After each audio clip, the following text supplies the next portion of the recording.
Thank you very much for joining us this afternoon for the fourth of our annual conference seminars, and this one on the incredibly important subject of the Governing Board's role in staff wellbeing and retention. I didn't quite know whether to put "and retention" in brackets because primarily this is absolutely about well-being, and there is no more important year to be talking about well-being than 2020. And although we want to talk about this for the right reasons, at the same time, we have to be completely honest. It isn't absolutely all about altruism. Governing boards also want to make sure that they do retain their staff. And in this case, I know we will be talking a lot about school leaders. Indeed, at one point we were actually, did advertise it as being about leadership well-being. But in fact, our survey questions responses to our annual governance survey show that actually governing boards are concerned about all staff well-being. So we did broaden it out, and indeed, some of our speakers are concerned with the whole of the staff group, and others are concentrating on senior leaders and head teachers. So I hope that between the different members of the panel, we'll have a really good range of the subject. I'm Emma Knights, I'm the Chief Executive of the National Governors Association, and I have some staff supporting me today. In particular, Sabrine will be behind the scenes moving our slides on for us. So if you could start doing that now. Thank you, Sabrine. I've also got, as I have done on the previous seminars, staff who are going to help pick out the questions from the chat, because in true NGA style, many of you do participate in the chat, and sometimes it can become quite tricky to make sure I don't overlook them. So Michael Barton, one of our senior advice officers, will be helping me do that. But if you think that we're missing your question, ask it again or send it to one of us direct. We're also, as you know, I'm sure, using Twitter, and our hashtag is NGAConf. So without any more ado, I will hand over to the panel. Sabrine, next slide, please. Thank you. So we do have a fantastic lineup for you. We are incredibly lucky at NGA that we have a lot of partners, other organisations who are working with us on different subjects and willing to turn up to events to share their experience and wisdom with us. So we really do appreciate that. And this is a topic, well-being, that I think NGA has been interested in for really some time. That was partly because of how many of you in the annual governance survey were telling us it was a concern that you had. And some of you may remember Sinead Mabriti, who last year gave a fabulous keynote at this very conference when we were all live and together in Birmingham. ICC, and she's come back to join the panel along with Dominic Siwoku, who we hope has just arrived. Dominic, I can't immediately see you now, but I hope that if I pass over the floor to you, you will unmute yourself and join me. Sabrine, could you move us on to the next slide, please? So I think this is, credit where credit's due. And the Department for Education has been doing a lot of work that I think sprung in part from their workload review that started several Secretary of States ago. And so there's been a team working both to try and reduce workload on teachers in particular, and then the staff wellbeing team that Dominic is part of at the DFE. Dominic, I want to say that you're leading it, because certainly in the meetings that I've attended with you, you've been absolutely pivotal in shaping this work. So Dominic, may I hand over to you now? Yes, I hope everyone can hear me clearly. Sorry, I think for some reason the connection had been dropping, so I was dropping in and out. And so for some the early parts of your conversation I missed, but I think things seem to be settling now. So if everyone can hear me, that's great. And thanks for the introduction. And yes, I'm Dominic Ziwoku, and I lead the work on staff well-being in schools and colleges. But I should also say that I work in the teacher well-being workload and impact in schools unit. And so we're kind of a joint team that look after the workload and well-being in schools. So it's, you know, as we know, well-being and workload is intrinsically linked. So a lot of what I will be talking about will be looking at the work we've been doing in the department to support and improve workload reduction in schools, as well as supporting staff well-being. And yes, it was good to have you on the expert advisory group, Emma, and to see that we're making progress on staff well-being. Okay, we are.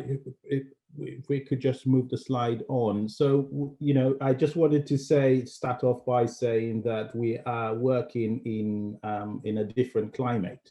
And at the time when we started doing some work on staff well-being and working with the expert group, this was pre-COVID, but we recognize the issues at the moment and have been working with the sector to ensure that the work that we're doing captures the issues that schools and colleges are facing, as well as teachers and leaders. So this slide really is to capture our understanding of some of the issues that have been raised, and to note that COVID has obviously exacerbated the issues, the long-standing issues around staff well-being and workload. So from a logistical point of view for schools, they're having to grapple with staff absence, dealing with positive COVID cases, increased expectation from parents, and managing bubbles, and implementing and managing staggered start and finish times, and this is impacting on teaching in terms of planning and adapting lessons for classrooms and at home, adapting to new technology, delivering catch-up teachings, and dealing with safeguarding services when outside agencies are not able to go into schools. And then from a planning perspective, you know, schools leaders are having to navigate updated guidance and identifying what has changed with little times for interpretation. Our stakeholders tells us that there are concerns about policy changes from government, including inspections and accountability, and responding to the data and financial requests from the DFE and its agencies. So all of this is sort of leading to stress, well-being issues, longer hours, and evidence of leaders being close to breaking point. So I hope some of these issues are sort of familiar to you, but somewhere down the line we will I will check in to see how whether you think this resonates with the issues that you're facing. And if we could move the slides on. So I just wanted to talk a bit about the stuff that we're already doing to address some of the concerns that people have raised. and this kind of supports the long-standing work that we've already been doing to support staff well-being. And they're kind of broken down into 4 different areas. So the first is really around delivering support to help tackle workload and improve well-being. And with that, I mentioned earlier the work we've been doing with the expert advisory group and the recommendations that came out of the group. And we then subsequently made an announcement and some commitments in June to take forward support for staff well-being. And in particular, we are working on the development of a well-being charter. The charter itself will set out some commitments from government, will set out some commitment from Ofsted, and will also set out some commitments that schools and colleges have signed up to take forward.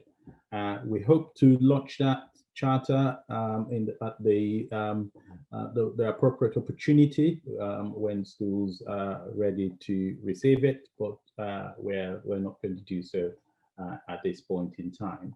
And also within the charter will include things like making resources for on well-being available to school staff, as well as ensuring that our policies have due regard to staff well-being before we consider implementing them. And those are the kind of things that will be highlighted within the charter. And then we are also funding a small pilot with the education support. And this is a sort of a COVID response, really, to provide peer support and online counseling to some school leaders. We're also looking to update the workload reduction toolkit in the spring so that it reflects the correct context. As I said earlier, I think we started work already to support workload reduction, but we need to factor in the current climate. We are publishing workload reduction toolkit projects. So these are projects that we run with schools on workload reduction. So the learnings from that is what we're looking we're sharing with schools, and so that they can consider their findings. And then we've been running in October communications campaigns on workload reduction, including CPD events, where we've invited Ofsted to participate in those. We're also integrating messages on workload and well-being into training and curriculum programs. Again, these are things that are part of what we committed to do in June and looking to do now. And then, of course, there is the Wellbeing for Education Return, which is the training program that is supporting staff in schools and colleges to support both children and young people as well as themselves. So that's the first chunk of work, and we continue to look at ways in which we could do more to support our schools. And then there is the reducing pressures on leaders to improve their well-being, and continuing work with governing boards and trusts to enable them to better support workload reductions throughout their school. And explore how we can streamline the process related to special education needs and disability and safeguarding, so there's work in train on that, and to explore tailored support to media leaders who are facing a number of pressures at the moment. And then the other bit, which is reducing pressures from government, which is the role we play, and some of the things that came out also from the work we did with the expert advisory group and will be reflected in the Wellbeing Charter, is around reviewing requests made of schools, including cancelling and pausing all non-essential data collection. And this is really to reflect the challenge around the COVID period. Reducing burdens of guidance and improving support to schools so that they're clear on what the policy intentions are. And then finally, embedding workload and well-being consideration into the work of the whole department. So this is this point about the policy test that I mentioned earlier in relation to the work that came out of the expert advisory group. And all of this is then underpinned by effective evidence using things like snapshot surveys to get a sense of how things are happening on the ground and being able to respond to those.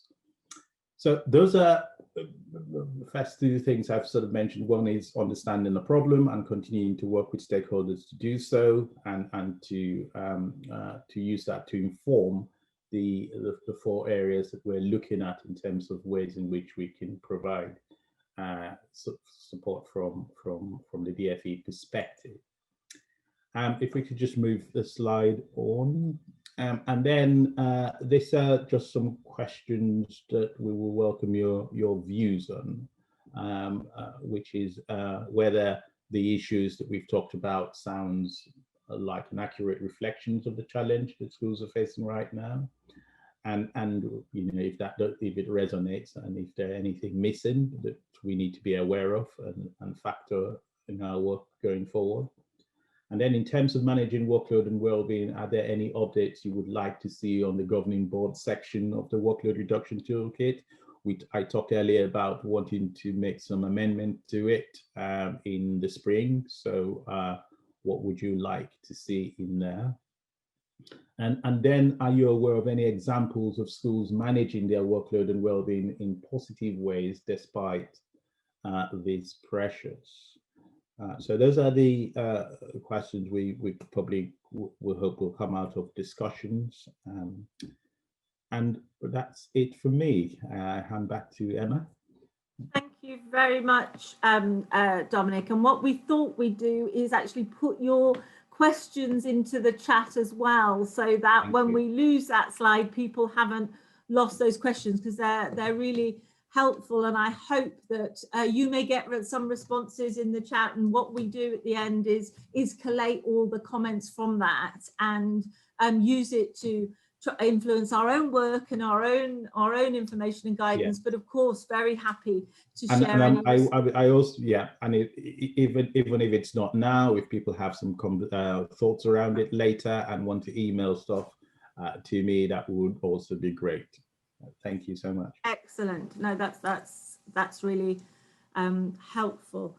And I think it's fair to say, isn't it, that of all times, COVID times have been the biggest pressure on both workload and well-being, and of course those two things are inextricably linked. And I don't want to open that debate now, but I know there have been some comments already about the pressures of managing COVID locally, and whether there's more that the department could be doing to help that. And equally, the thing that will not surprise you, because clearly it's been part of the discourse and the dialogue over the last 6 months, was the sort of additional workload that has been caused by so much guidance and so many changes of guidance and the timing of the guidance. And I've been in lots of meetings with the department where we've talked about guidance going out on a Friday evening. But I know, Dominic, that's not within your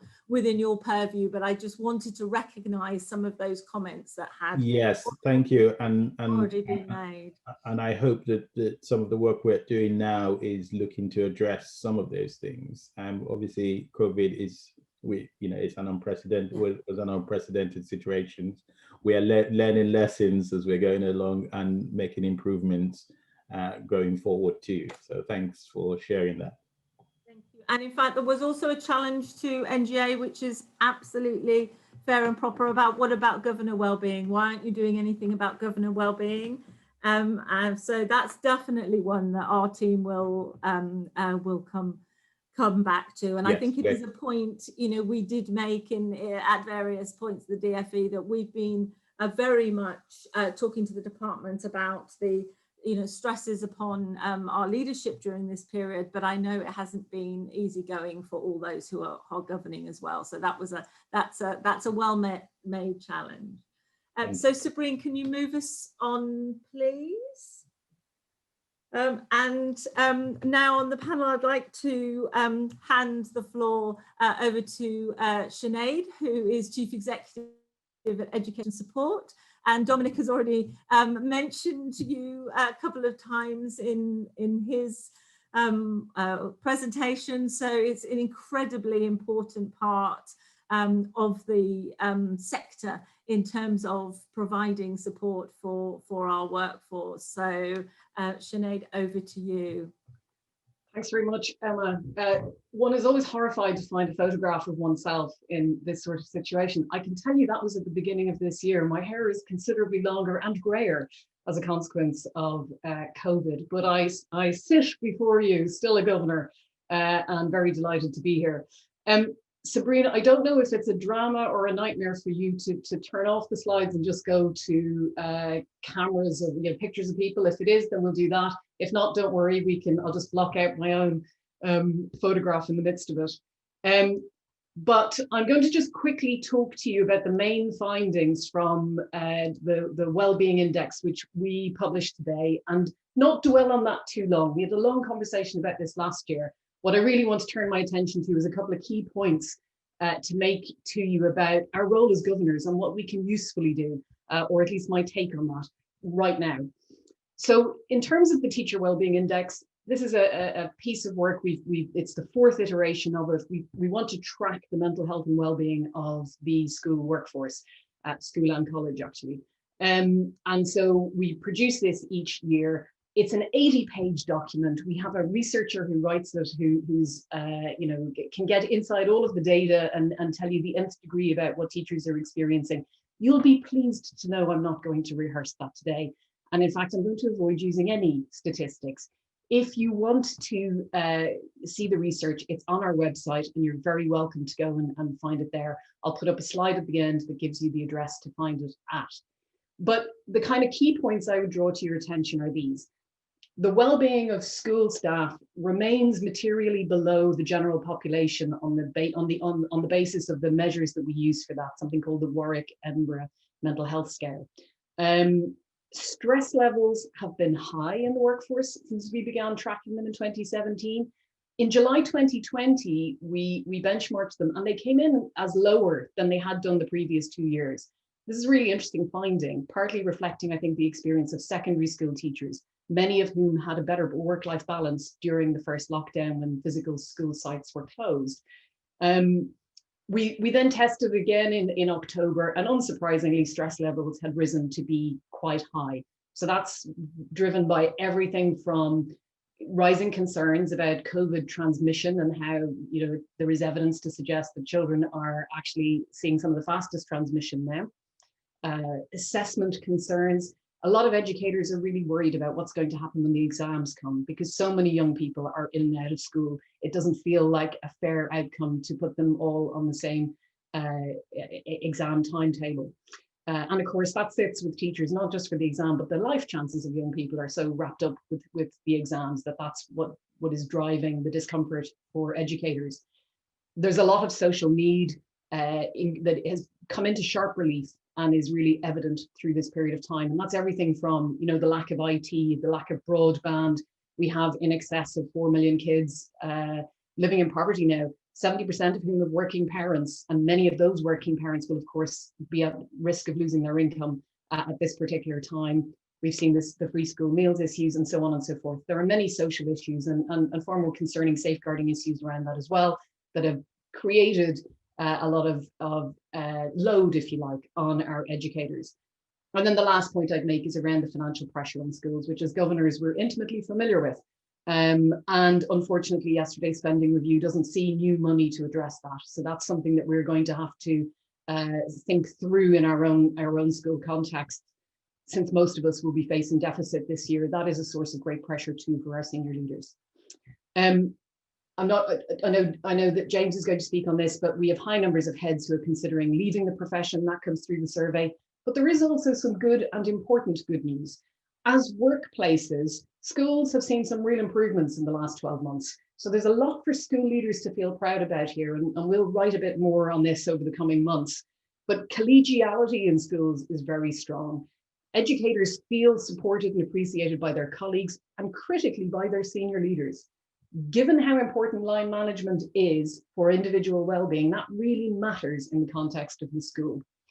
We also have feedback to say that through the survey that the availability of mental health guidance in schools has improved significantly. Staff feel much greater encouragement to speak up if there's a problem, and there is better support available for people who have mental health issues. So there's a lot of good news in there when you think about schools as workplaces.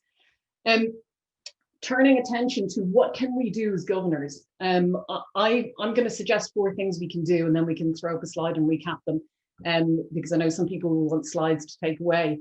The first thing that we can do is remember that we are leaders. As school governors, we're leaders.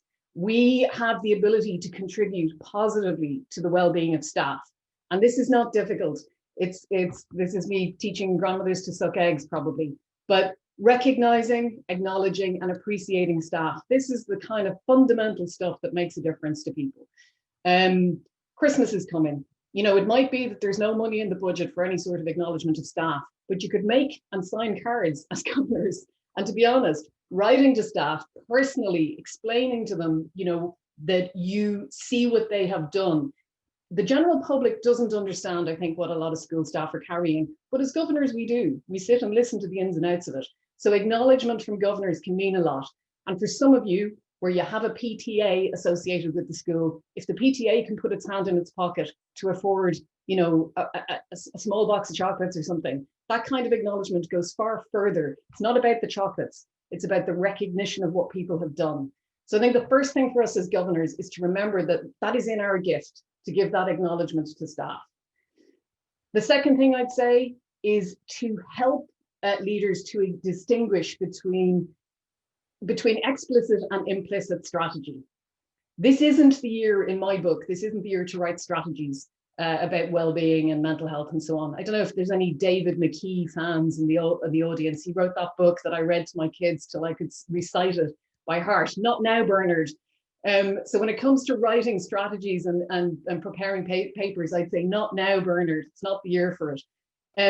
But you will find that school leaders have a philosophy around staff well-being. They are thinking about it, and there'll be stuff that they're doing. They just haven't necessarily written it down, particularly in some of the smaller schools. So as governors, particularly if there's a well-being linked governor, we can help them to articulate that.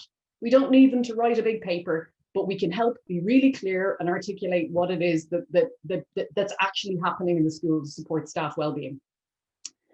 And I think the other bit is to avoid, sometimes it's easy to get lost in the trappings of well-being, you know, when we can get very involved in a particular aspect, whether it's mindfulness or the provision of fruit or whatever it is that we do. And actually, we need to just focus on the basic stuff and also try and understand what is important to staff in your school, because that's what you want to be able to address. We don't have to have terribly complicated or highfalutin ideas about well-being and mental health. But if we can understand what matters to the people in our community, in our school, we can target the thinking and whatever energy there is to that. The third point I'd make is to evaluate the adequacy of the well-being strategy. And so in that, I don't mean it's time for us to sit down, roll up our sleeves, get out the red pen, and let's give some feedback on the good, the bad, and the indifferent. I mean, really being choiceful in the feedback that we give. And being supportive actually about how the strategy could be developed further. And again, remember, this can be an implicit strategy. It doesn't have to be written down, but to help critique that thinking, to do it from a very supportive place, and critically to be realistic about the capacity that people have right now, and to be realistic about the fact that, I mean, maybe your schools are different to mine, but there ain't no money. So there's no point coming up with fancy ideas that need to be paid for, because there just isn't the resource there to do it. I sat in an all-day governors meeting last week, and a colleague got very, excited and enthusiastic about a particular point. And in his discussing what he thought should happen, and we had staff governors there as well, He's saying we need more creativity from staff. And I could see the staff's faces, you know, there is no creativity. There is nothing else left to give. These people have given pretty much everything that they've got. So again, not now, Bernard. Let's not get carried away. Let's stay realistic about the capacity that people have. Sabrina, I don't know if there's another bullet point. Yes, this is the bullet point that has the typo. One of my team said, yeah, there we go. Is there are? I've obviously written this phonetically. Is there are clear channel? Is there a clear channel would be better for staff to communicate with confidence. So my point here is that if all data, if all feedback is mediated by the leadership team, this isn't about being suspicious, but the governing body doesn't have direct insight then into what staff feel. And in situations where there are problems, I can tell you staff simply do not have confidence that if they complete a staff survey, anything will happen with it, or that their responses will be treated with respect. That's what happens in situations where the culture isn't good. So this isn't about second guessing whether the culture is good, bad, or indifferent. I think there is just a basic step for us to take to say that it is good practice to have a step remove when you're doing staff surveys. And in the case of our school, we, the governors, have taken that on and done it directly. So we then get all the data back. And, you know, we're not going looking for problems. We're not trying to sneak around and second guess the head teacher. But if there are issues, we want to understand them and we want to improve the situation. That's the place that we are coming from. And I think too many of our schools don't have that channel for staff to voice any concerns that they may have. And when things are going well, it doesn't matter. When things are going badly, it's a significant problem. So I think that's what I can probably stop there. Let's see. So you wouldn't know I'd written these slides because they're like magic. I'm wondering what's going to be on them. This is just to say to you, we talk at Education Support about staff well-being as something that we need to think about at different levels of the system. So, you know, Dominic's just spoken to you about the policy test, for example, that his work and his team's work is going to be introducing into the mix of DFE. That's a sort of system level change that we believe will actually make a real difference to the workforce in education across the country. When we think in workplace terms, if you remember what I said at the beginning of this session, that's where we've seen some real pluses. Workplaces are getting better in the education sector at dealing with mental health. One of the places that we see a lot more work to do is, well, we see that at the system level, of course, and I've just talked about budgets and all that sort of stuff, but also at the level of individual. I am concerned to see that there are still very many people working in education who, when they have a problem, don't feel that they can ask for help, don't feel that it's okay to reveal the fact that they're not okay. And those are exactly the people we need to be concerned about. People who don't reach out for help are the people who actually are most vulnerable to issues relating to their own mental health and well-being. So when, as governors, we are thinking about well-being and mental health, sometimes it's helpful to try and just be aware of where the issues are stemming from that we're trying to address, because there's no point trying to address a systemic issue at the individual level. You know, you're banging your head on a brick wall. So it can be helpful for us to think about that a little bit. There's one last slide, and on that you will find the details of our helpline. That helpline is there for anyone working in education across the country. We have a fantastic team of counsellors who are trained to listen. Staff don't have to be in crisis to phone that line. They may be feeling uncomfortable, not quite know what's going on for them. That's the helpline to ring. That is there for the education sector. And in terms of the research I cited, it's all on this website, Education Support. And there are videos and resources around anxiety or bereavement and various other things that are helpful for you and for your schools on there. And then I put down both email and Twitter handles for those of you who are, super techie. Emma, I think I can stop there and let the conversation move on.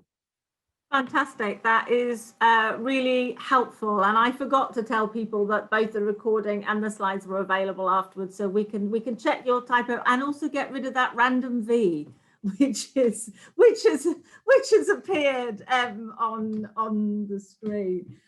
Thank you so much for that. And I think also the fact that you govern yourself always means that you understand the starting point of many of the people that are here. And there's a lot of conversations going on there about staff surveys. And perhaps I should remember from our annual governance survey in the summer term, what percentage of schools do staff surveys, because that's one of our percentages. I can't exactly remember. It's a pretty good figure. Perhaps if somebody from the team can extract it from the and put it in the chat. But what we then ask is, so what? So what do you do with it? What changes have you made as a result of it? And that isn't quite as impressive. And it's interesting people asking there about, oh, how do you do this well? So maybe there's a piece of work that we can do with partners to look at, you know, what makes for a good staff survey that then leads to answers which help governing boards to ensure that action is actually taken, and it's not just something that's done annually as a sort of matter of right in the year without actually really making a difference. So that's that's something we've been monitoring over the years, and the numbers using them definitely goes up. But the other interesting fact was that staff governors didn't feel that the board was being as effective on staff well-being as other governors did. So that was quite telling. The difference was significant. So that was so there's definitely a piece of work, I think, for us in 2021 on that. So Sinead, Sabrine, can you move us on? Thank you so much. And now I want to hand over to James Pope, who, as it says here, is director of I should have worked out how to say that all in one go before Inspire Educate.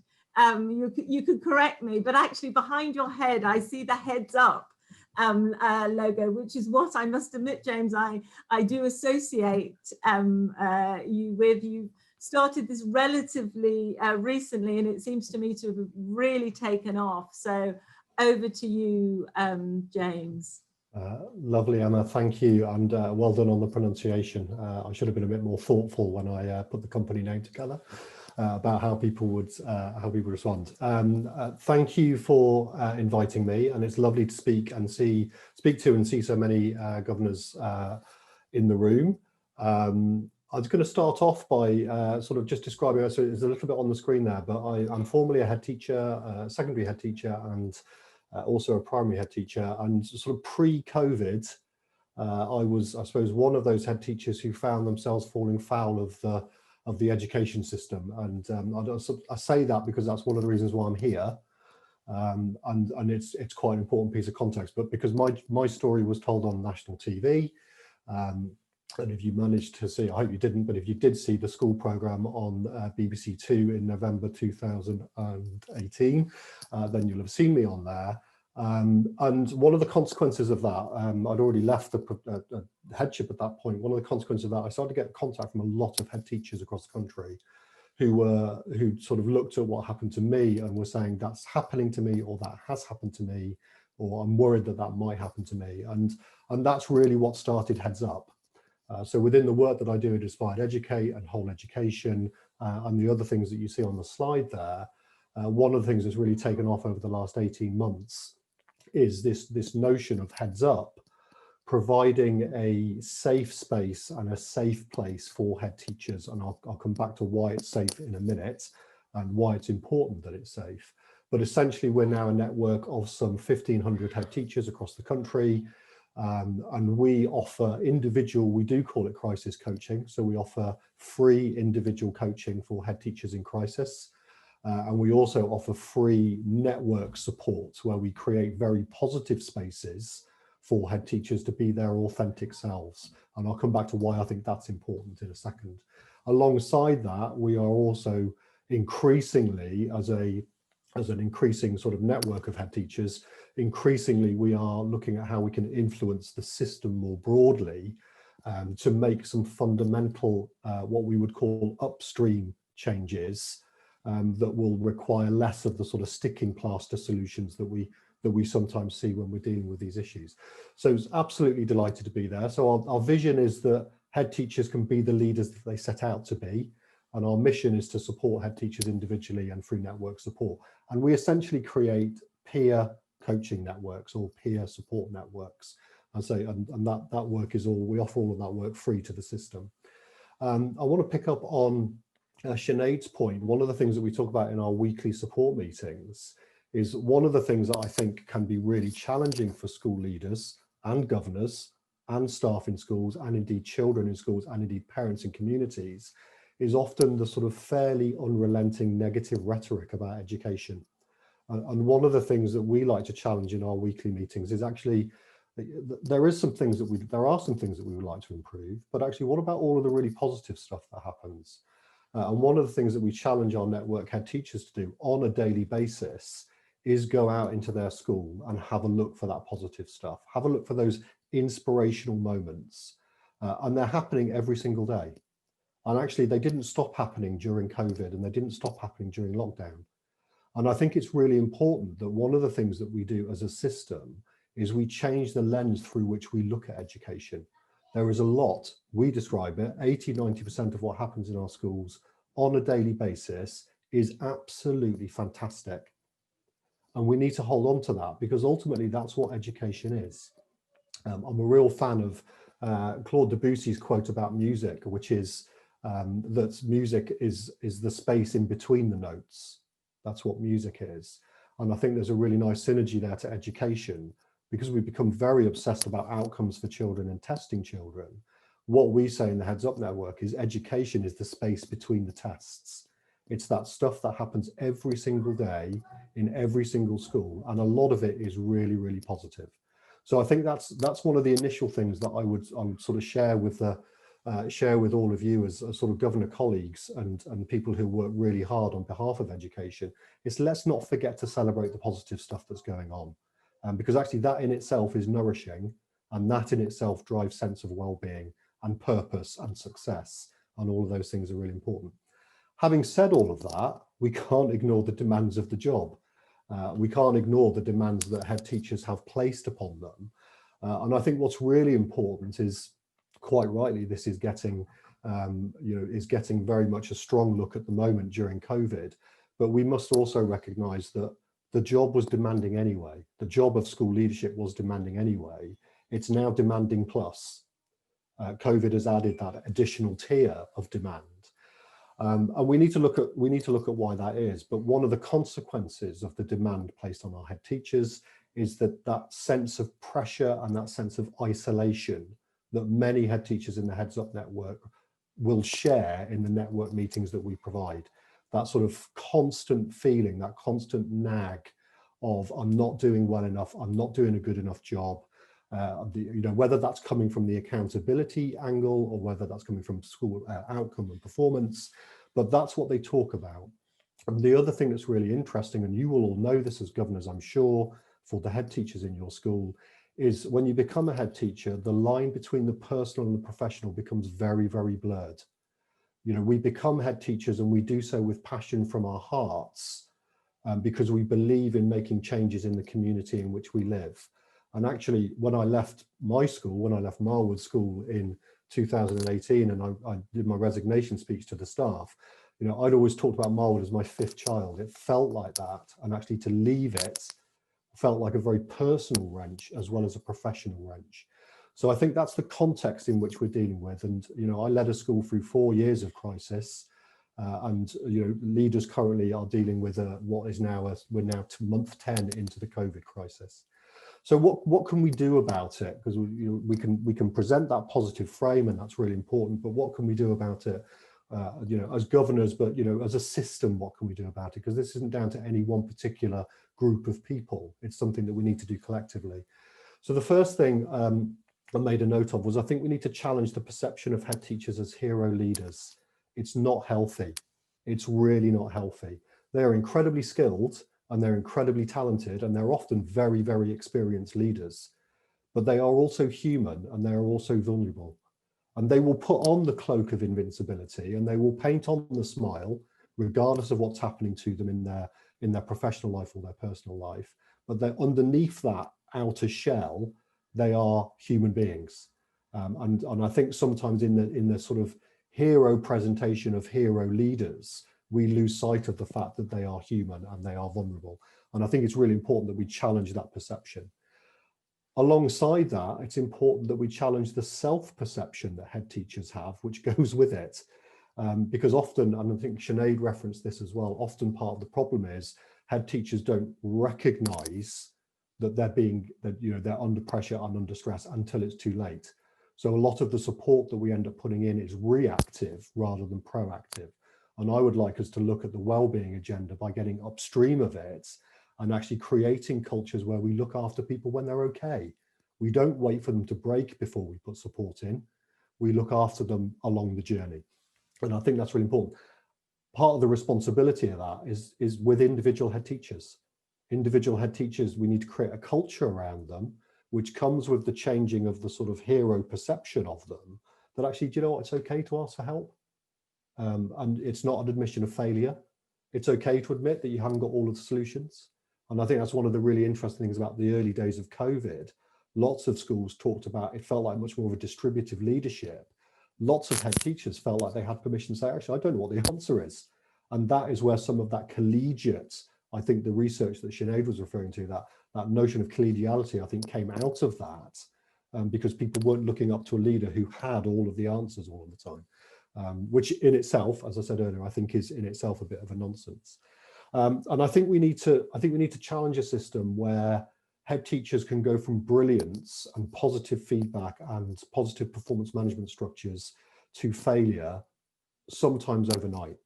And you know, I can't shy away from the fact that some of the head teachers in the Heads Up network have been through that journey.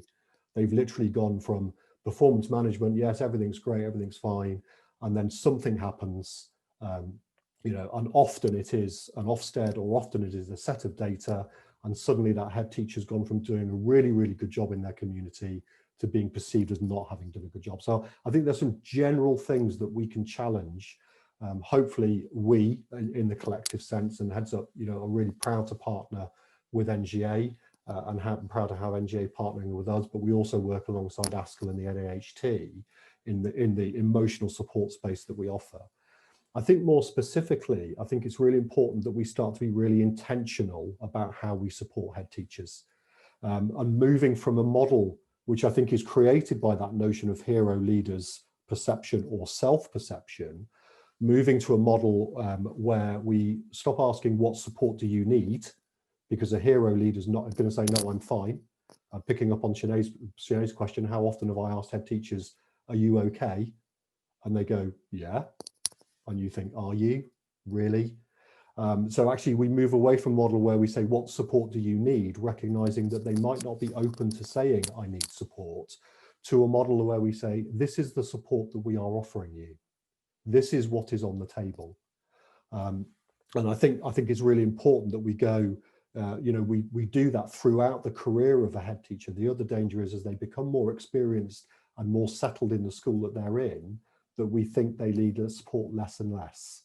And I think we need to challenge that. So beyond induction, we need to be thinking about how can we support head teachers across the length of their career. And what might that support look like? Well, I think one of the things that we need to do is move away from the, you know, as a system, we're very focused on the practical and technical elements of leadership and training to support the practical and technical elements of leadership.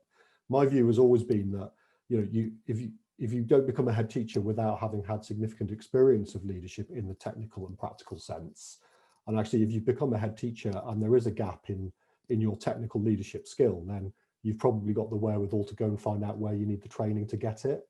So I think we probably need to move from the practical technical support that we offer head teachers into the emotional support and coaching, mentoring, supervision, and thinking about how we structure that across the career of a head teacher. So I'm a big advocate of coaching. I think it's really important. I was in the early days of Heads Up, we were in conversation for about 9 months with the DFE sort of pre-election around how the NPQ suite may change, and how as part of the NPQ suite being remodeled, we might start to think how coaching and mentoring as two separate approaches would sit alongside the training, the technical training that we offer head teachers through the NPQ suite. And I still think that there is a need at a system level for us to really think about the difference between coaching and mentoring as a career-long support for our head teachers. At a much more simplistic and practical level, and again, picking up on what Sinead said, I think the positive stuff is happening. Let's make sure that we're referencing it with our heads. It doesn't take an awful lot of feedback for a head teacher. You know, a simple statement, a card, something that says well done is really important and really, really impactful. But I think the other thing that I would encourage is making the time for the how are you conversation. Often we ask, you know, I think we did it at the beginning of this call. In a world of Zoom and virtual calls, we ask how are you at the beginning of the meeting, and it's a prelude to the content of the meeting. And what I would encourage is we actually have meetings where we're discussing how are you, and it's not just a short 30-second introduction. It's something that we are prepared to make the time for, to actually get into the detail of what that might look like. And so I think I would be encouraging us as governors that we do that, and we make the time for those how are you conversations, as uncomfortable as they may feel to begin with, because it does sometimes feel a bit uncomfortable. We are terribly British about these things.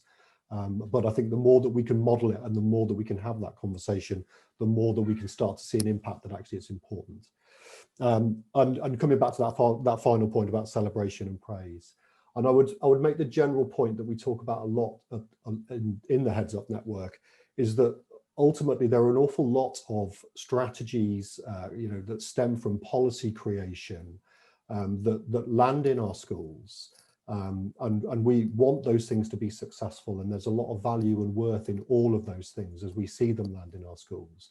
But you know, we have a really simple saying at Heads Up, which is, if the head's not right, the chances of those things taking hold are very, very slim.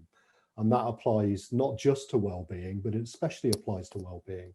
A head teacher who is struggling with their own well-being is probably not going to be well placed to introduce an implicit or explicit strategy for well-being for the remainder of their staff, and indeed the young people. So we need to make sure that we do invest, as tight as money is at the moment. It costs a lot more to replace a head teacher than it does to support a head teacher through coaching and mentoring. So I would really encourage us to be thinking about, you know, making sure that the head teacher themselves don't put themselves at the bottom of the pile, because that is often the way that it is. Head teachers are very giving, and they will give of themselves endlessly to everybody else in the staff community. We need to make sure that they're not putting themselves at the bottom of that pile. And I think, you know, our role as governors could encourage that. Thank you. That's really useful to have the Heads Up perspective, your perspective, and there seems to be some themes emerging already, absolutely, about expressing gratitude, acknowledgement, but also celebration. Now, I know it's always the way, isn't it, that the people that get engaged in NGA seminars are going to be some of our most engaged governors, and a lot of them will be chairs of governors and chairs of trustees who will have, I hope, be making, I'm sure, knowing some of the people on this call, will have been making real efforts. So sort of bringing it back to Dominic's question about things, what, you know, schools and trusts where things are going right. It'd be really great if people do share some of that as well, because it's quite difficult, I think, sometimes as a chair or a governing board to go, oh, we're doing it quite well here, or we've tried to do it well. It's not the sort, again, I think it goes back to your point about we're really quite British. In NGA, we're really quite English. We don't even go further than England, and nobody really likes to put their head above the parapet and go, ooh, look at what we've done. You might want to learn from it. So please, people, don't hang back. Oh, I noticed there's some food suggestions which always seem to go down well. Baking cakes is something that's talked quite a lot amongst the governance community. And I now feel I'm going to break that sort of thread. My suggestion, we need to be celebratory and acknowledge, picking up from all of your comments, by saying that also, Dominic, there are quite a few comments earlier on in answers to your questions about some of the particular stresses at the moment. I think you called it, James, demanding plus.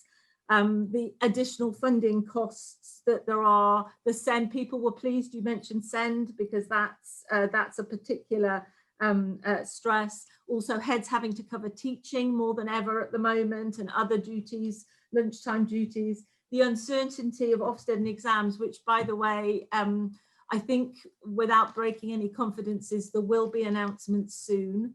She says NGA and all the other professional organisations have been involved in discussions over the last few weeks, as you can imagine. So hopefully that uncertainty will cease fairly soon. And the point about leaders not getting enough of a break, and breaks and holidays are really important, aren't they, to us all, including leaders. But I will stop there because I'm very conscious that we have Ali Oliver with us as well, Chief Executive at the Youth Sports Trust, who is particularly, I think, going to talk about their Well Schools programme. And again, I'm really pleased that you've approached us, and I'm on the steering group for this programme. So we're really happy that you've come to spread the word today. So Ali, please do take the floor. And I do believe you've got some slides, haven't you? So Sabrina, you may want to move that one on.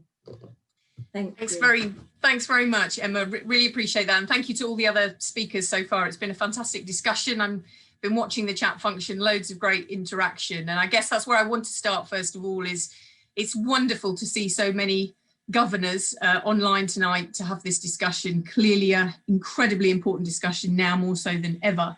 But I think our schools are so lucky to have governors like you, volunteers that not only give up your time to support schools, give them strategic steer, ensure they have good governance, but particularly to take part in conversations like this. Some of the stories I'm reading about what you're doing are quite inspirational. So just a huge thanks to you, and don't forget, absolutely, it was mentioned at the beginning, and Emma acknowledged in the chat function about governor wellbeing as well. So I'm delighted to contribute this afternoon. Emma said I'm Chief Executive of the charity, the Youth Sport Trust, and please don't worry, I'm not going to talk to you about gymnastics or football or anything like that. That isn't part of today's conversation at all. But the Youth Sport Trust has been working in partnership with schools for all of our 25-year history, and we feel very privileged to have worked with the NGA on a number of our areas of work. You may have seen our guide for school governors on use of the primary PE and sport premium, and more recently, as Emma said, the Well School movement. I also am a trust governor of Marty Academy Trust, so I want to pay tribute to Emma and the NGA for the support you give to all of us.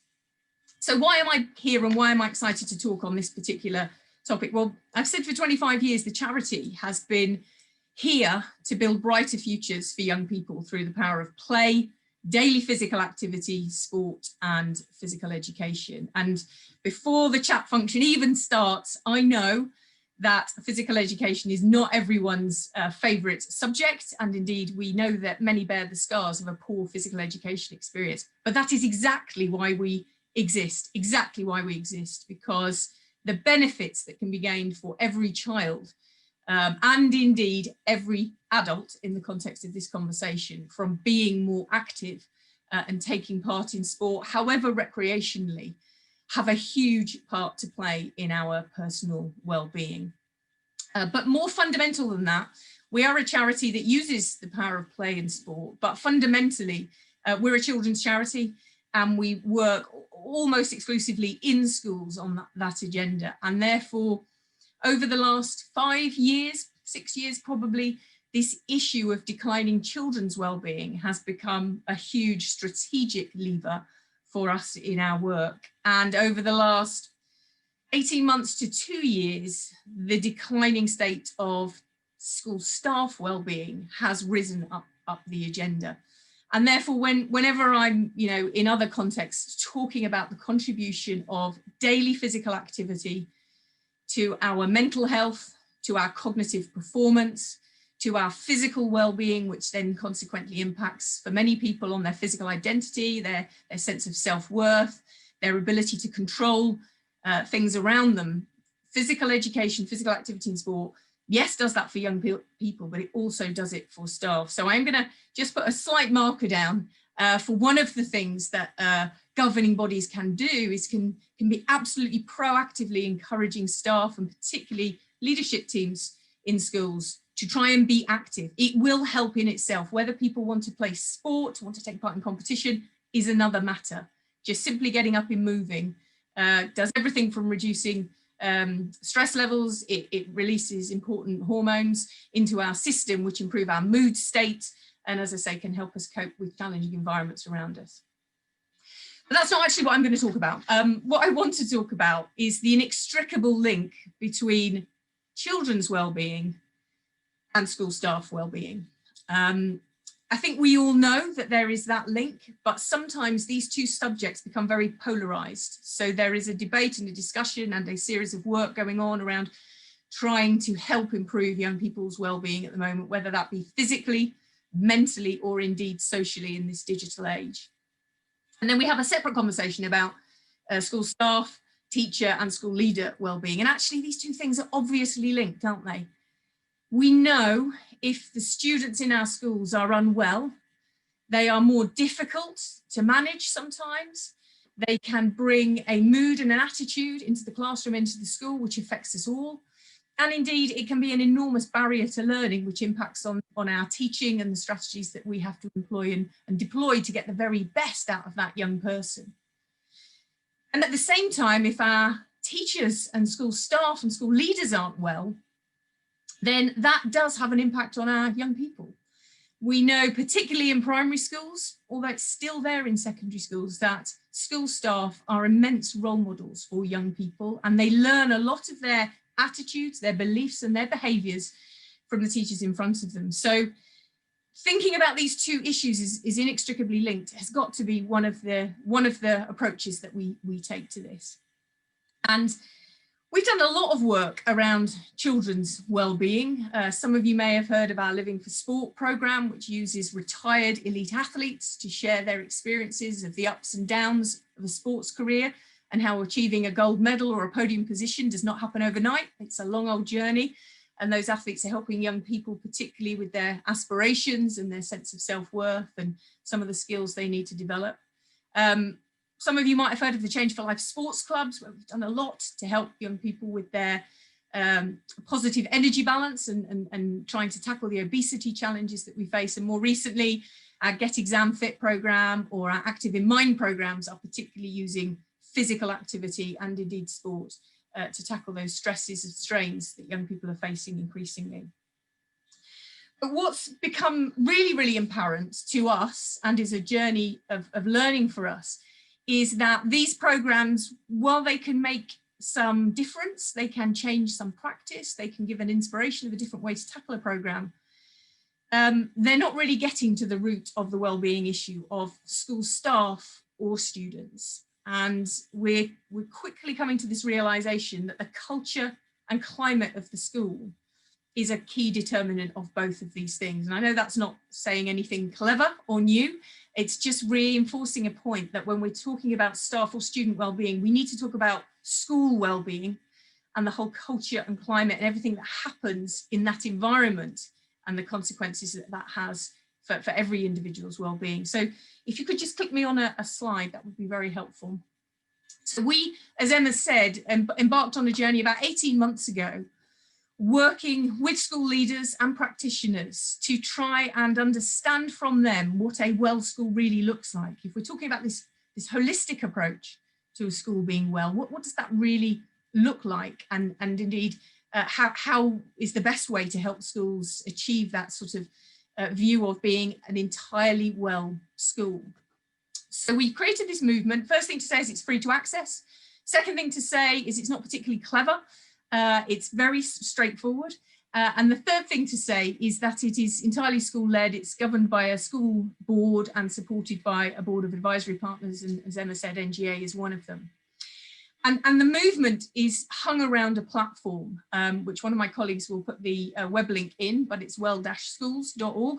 The Well School platform is simply a place that we are facilitating schools to share both their problems around staff and student well-being, but also their solutions. It's an incredibly crowded marketplace out there with lots and lots of organizations doing great work that may help you, but it's incredibly time consuming to navigate it all. And what the Well School movement is about schools sharing with other schools what they're doing that's working. And today, just looking through the chat function, you know, have you got a survey you can share? How are you measuring well-being in your school? All of those sorts of things that the Well School platform is there to help facilitate. So you can go and find a school in a similar context, perhaps similar size, similar demography, maybe similar performance, and really understand what's working for them. We're very privileged to have the support of the Bupa Foundation, who are helping to power this movement, and indeed they're doing quite a lot of work as well. If you aren't aware of it, please do visit the Well Schools website or the Bupa Foundation website to find out some of the work that they're doing at the moment around school staff well-being. If you could just click me on one more slide, that would be great. And I've just put this here just to explain where this sits again in the context of today's discussion. So on the left-hand side of your screen are the 3 pillars of a Well School as defined by practitioners, by school leaders, and supported by the advisory group.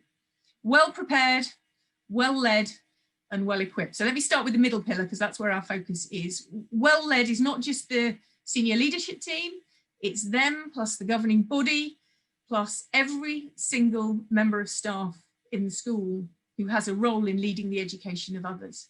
So the whole of the well-led pillar of a Well School is about everything you could be doing or that other schools are doing to support the well-being of your staff body. The well-prepared strand, as you can see from these images, is about children, it is about your students, and this is about looking at what we're doing as a school to develop physical and health literacy in our children. So in the same way that we would develop numeracy and language literacy, does our curriculum, and importantly, the physical education curriculum, focus on developing health literacy and physical literacy. So health literacy is really, again, does what it says on the tin. It's a young person being literate in their own health. Do they understand their physical and emotional and mental health, how they interrelate, how they manage them, how they can take some personal responsibility for them. And physical literacy is simply, do we understand how to use our bodies? Do we feel comfortable moving because of this wonderful link between movement and physical and mental health? So that's again a little bit of a plug to governing bodies. Keep challenging your schools around physical education. And is it about trophies in the cabinet? And is it about finding the next Olympic champion? Or is it about every single young person being physically and health literate as a result of their physical education? It's very much where we believe it should be and it could be. And well equipped is taking that broader look about the curriculum and the co-curricular program, enrichment, the taught curriculum. It's really saying for young people to be well in life, they need to be developing not just the knowledge and skills and understanding in core subjects, and sometimes what can feel like a very narrow curriculum that we're forced into, but giving schools the opportunity to look at other schools through the Well School movement and the platform who are doing creative things with their curriculum and their co-curricular program to develop attitudes, beliefs, and life skills which allow young people to become healthy and positive contributors to society. So equipping them in every single way. And those 3 pillars, quite simply, are what you or your colleagues in schools have said to us. That's what a Well School is. It's one where everybody in the whole school's well-being is considered, from the staff through to the students. And it's not just about a load of bolt-ons that tackle individual well-being issues like some of the programs the Youth Sport Trust might have delivered in the past. It is about the curriculum, the co-curricular program, and importantly, developing that sense of physical and health literacy. The right-hand side of the slide is just a very quick screen grab. You might not be able to see it very well, but I was just endeavouring to show you just a very small snapshot of the sort of practice that schools have shared on the platform. There's lots and lots more on there. You can obviously scroll through it. And you can see this is just a place where you can either just go and search or you can go and share. And our ambition for the Well School movement, the very lofty ambition, is not only that this becomes a place where schools can regularly visit and quickly and easily find shared practice, But there's a stream running through the Well Schools that have joined us so far who really want to include what they're achieving through their working well-being on their dashboard, on their data dashboard. So instead of only feeling like we should be celebrating perhaps a narrow range of progress measures and attainment measures, you know, if you do a staff survey, maybe that should be on our data dashboard. If we have a whole population school survey, what could be on there that really reports on, but also allows us to show off what we're doing and what we believe is important in school, instead of being forced or encouraged sometimes only to report on a narrower range of outcomes, which don't entirely represent all of the wonderful stuff that happens in schools. So I think if I just have the final, I think this is the final slide just coming up. Oh, that was the final slide. That must have been two and come to one. So if I can just say to Emma, thank you again for giving us the opportunity to speak today. I hope, if nothing else from my presentation, you take away 2 points. One, when you're thinking about staff and particularly school leader well-being, you don't forget that young people's well-being and school staff well-being are inextricably linked. And if we want a happy school and a healthy school, then we have to start with happy and healthy staff, but at the same time be working on happy and healthy students, not with one without the other. And then secondly, please encourage your physical education departments to really focus about that physical and health literacy. And we would be thrilled as the Youth Sport Trust to help you on that journey. Thanks, Emma. Thank you so much, Ali. And you've almost preempted what was going to be. I'm now going to give you final warning of this just before we close. I won't do it now, but if there was like one takeaway you wanted governors and trustees to take the message with them, each of you perhaps could come back on that, particularly because it seems you know, a while ago since Dominic started. So if I bring you all in at the last moment for like really pithy final comment, I think that might wind it up nicely, because I didn't want to cut anybody off, because I thought each of those contributions was incredibly important and complementary. So I'm taking an executive decision now to Sabrina. Can you go on to the next slide? I'm going to change the order because I absolutely don't want our wellbeing tool to get completely squeezed out of the event. And I'm pleased to say, Ali, that our team have uploaded this onto your Well School site, so it's also there for other members of your program. But this is something I'm pleased to say that's been done in partnership.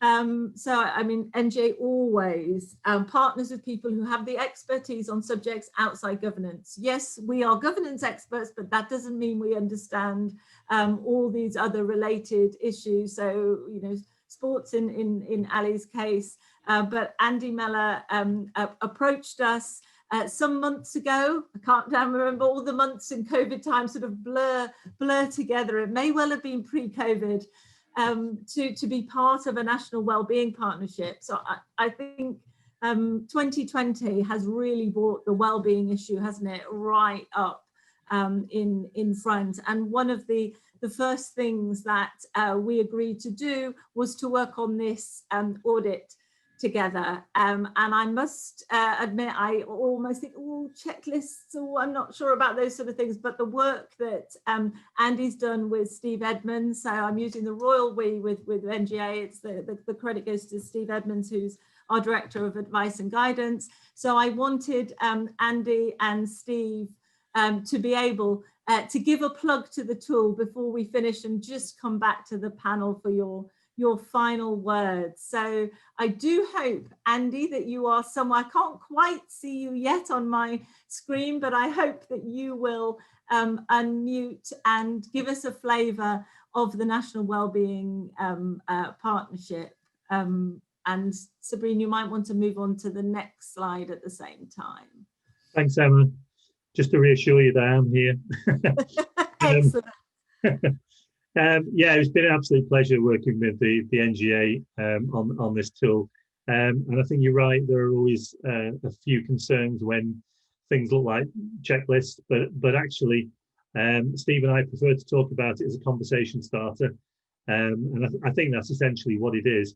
It's a really useful tool to have a look at the whole wellbeing culture in school, but also in quite a lot of detail to facilitate a conversation with the school leader, because one of the things we're acutely aware of is that quite often the head or the CEO is very good at looking after everybody else's well-being and fulfilling their statutory obligations, but actually not that good at actually looking at their own well-being. And I think it came from a desire to start a conversation that wasn't top down or bottom up, but a conversation about well-being for the whole school, and where the ultimate school leaders, the ultimate member of staff in terms of school leadership, where their well-being sat in all of that as well.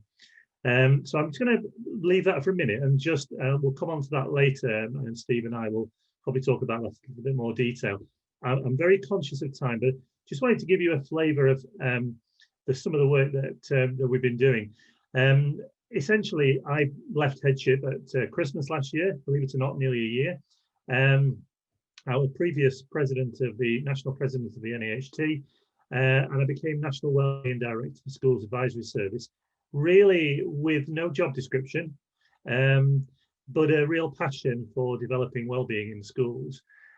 Partly from a level of frustration as a head, not knowing really where to look in terms of wellbeing. So one of the things I wanted to do to start with, particularly when COVID struck, was to have a real look at what we could do, into what we could build without bothering schools too much, because schools have got a lot on their plate. So we started to put together a group of organisations, and this is really critical, this form of words, a group of organisations who want to make a difference to school wellbeing. And that's really, really important, because this isn't about selling services. SAS get no benefit from the National Wellbeing Partnership. We did this because it was just the right thing to do. So we've now got about 55 organisations on board, many of whom I've worked with previously in my role as National President of the NAHT. And we're in a position now where I'm not chasing people to be part of this partnership. I want people to come to me. I want people to come to me with a passion for wellbeing in schools and to want to make a difference. So what we're doing, and I'll put these links in the chat a little bit later when you're summing up, Emma, but I've got a number of links here that I can put in around some of the wellbeing teach meets that we're organising between 9 and 11 on a Monday morning, which are an opportunity for schools and governors to be able to have a look at some of the wellbeing providers that are out there. And what I would say is those partners tend to work in one of two particular categories. So there'll be some who work in terms of staff and pupil wellbeing, but in terms of clinical services. And there are other people who are working in more preventative solutions. And I noticed James was talking about the sticking plaster approach. And you know, sometimes some of the wellbeing and mental health work in schools feels like a sticking plaster approach. And I think what we need to do, and several people have mentioned this tonight, is to go back upstream and actually change what we do and the way that we do it. And that doesn't mean to say that we're going soft on standards, because as all the evidence suggests, Ali's mentioned it, James has mentioned it, you know, all the evidence suggests that if we get well-being right and people are in a far better place, then we end up with better teachers, we end up with better learners, and standards will rise. And I found that in my own school when I was a head in Blackpool. We saw our standards go through the roof. We went from requires improvement to outstanding over a course of 2 years. And that was about looking after staff and pupil wellbeing. I'm going to pull that together a little bit later on, and hopefully we can share some of those resources in terms of how we arrived at that destination. So high standards and wellbeing are not mutually exclusive. And again, if I could point you to another really useful resource, Adrian Bethune has done a fantastic little video. It's about 3 minutes long, and it talks about how you can improve wellbeing, and if you do improve wellbeing, how that's going to have a positive impact on standards. So these two are not mutually exclusive. One of the other things that I'm doing as well is running some clinics for school leaders to help them build their own whole school wellbeing culture. And that's really important. A number of people have mentioned it tonight. It characterized by, this is the way that we do things here. So it isn't that sticking plaster approach. And if that's something you're interested in, then please do get in touch. One of the other things that we've literally been working on in the last 2 or 3 weeks is facilitating a national conversation in schools about what wellbeing really is and how it can be secured. And really the best ambassadors for wellbeing in schools are schools. So we want schools talking to schools. And only today, Ali, I've had a conversation with your fabulous staff at the Youth Sport Trust about maybe pulling some of this conversation together and moving forward together on this, because we all want the best for our schools, our teachers, our senior leaders, our teaching assistants. Let's not forget all the other staff in school as well, but also for our learners. And again, so many people have mentioned tonight that those two things are inextricably linked. So I'm going to cut it short there, Emma. I'm conscious of time, but I'll drop some of these links into the chat, and please do take them away and have a look at them. There's some really good information in there. There's the Wellbeing Meets link.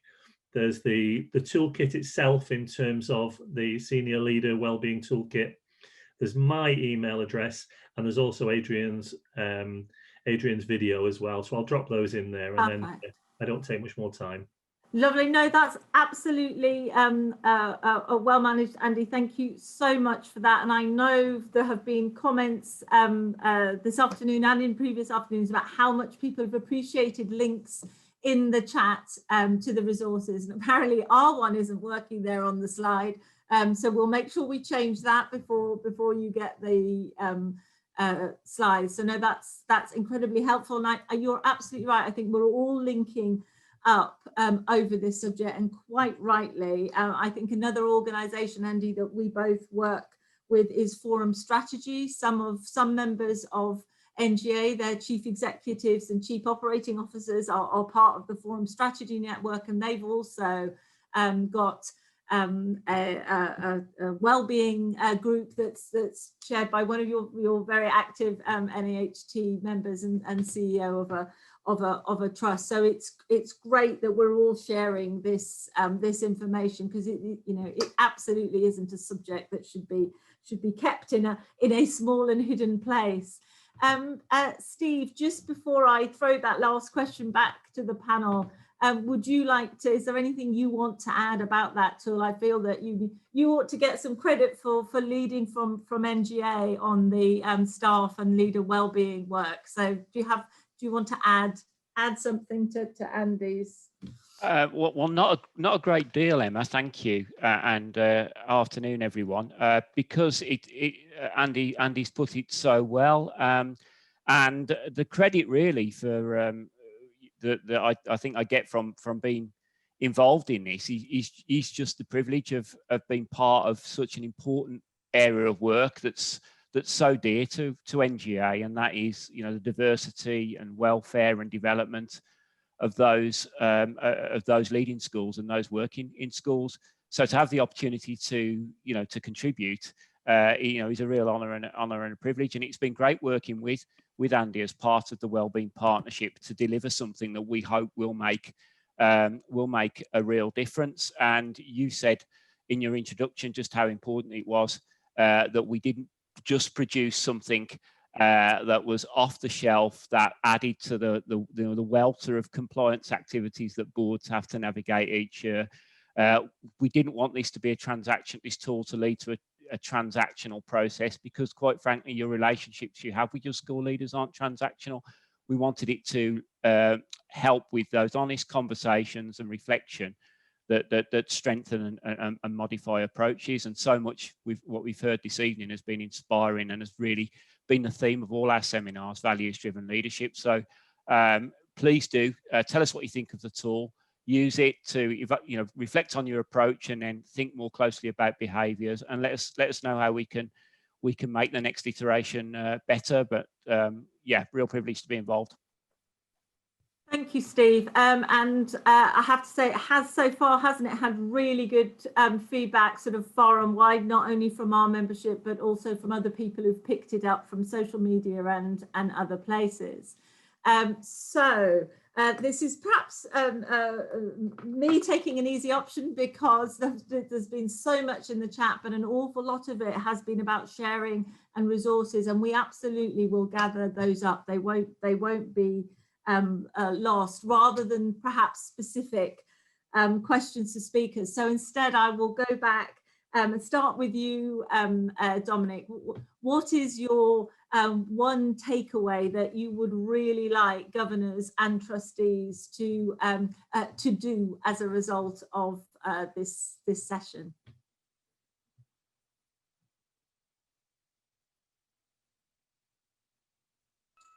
Okay, just unmuted myself now. Sorry, I was beginning to talk to myself.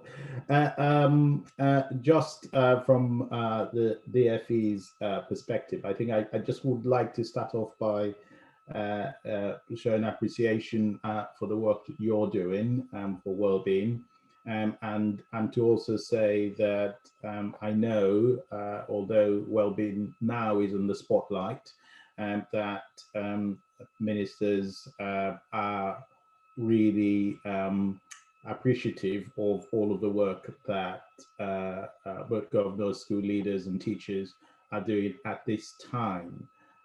I would encourage people to watch out for the Wellbeing Charter. I think it's a sort of a useful tool that encapsulates and support the work that you're already doing in terms of the tools that you've created, but it encapsulates all of the stuff in terms of where government is willing to support the sector, and also some useful advice and approach that schools can take to look after their own well-being. So I think we're hoping to launch that hopefully early in the new year, and I'd encourage you to promote that when it's out.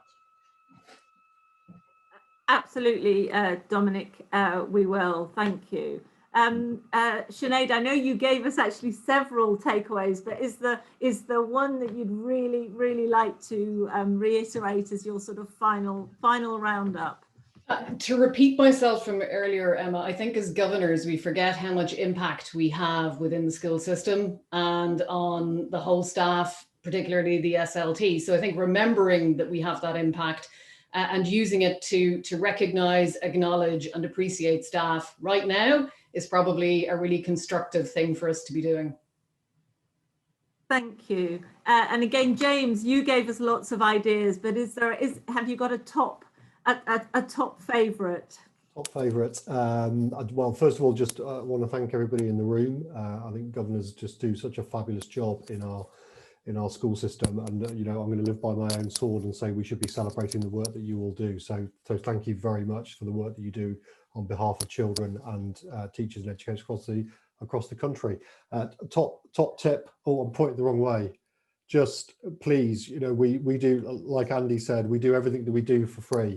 We just want to make a difference. So, and we create spaces where head teachers who often describe feeling isolated, and a gentle reminder that you may have a really good relationship with your head teacher, but it's very difficult for them to be their authentic selves with you, because ultimately you do hold an accountability line to them. And we create spaces where head teachers can be their authentic selves. So I hope that's taken in the spirit in which it's often. It's not a criticism at all. It's a consequence of the system that we've got.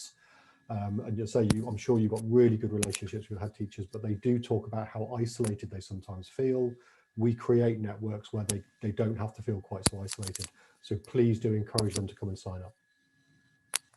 Absolutely, James, and I do indeed take your point, but we also do some sessions about relationships between senior leaders and chairs, and we will be doing more of that, sometimes actually in association with ASCL and NHT. But in fact, just earlier today, we were having a conversation about how we need to do more of that. And Ali, again, you gave us several tips, but is there a top take home that you would like to finish on? Thank you, Emma. Thank you again for involving us. I guess I've said my two things in terms of the inextricable link between staff and students, and then the place of physical education. I guess I'll leave you with a quote, which may be a quote some of you have heard before, but I think it is perfect for what we've heard this evening, and something that we can all go on and keep doing, which is, when I becomes we, even illness becomes wellness. So the more we do sharing, collaborating, working together within our schools and between schools, the more chance we have of creating a well future. Great, what a good note to end on. And I can see from the comments in the chat that people are really inspired and talking about what a great session it's been. So it simply leaves me to say thank you to those that have attended. Absolutely thank you to our terrific panel, and we will be working with you all in different ways in almost 2021.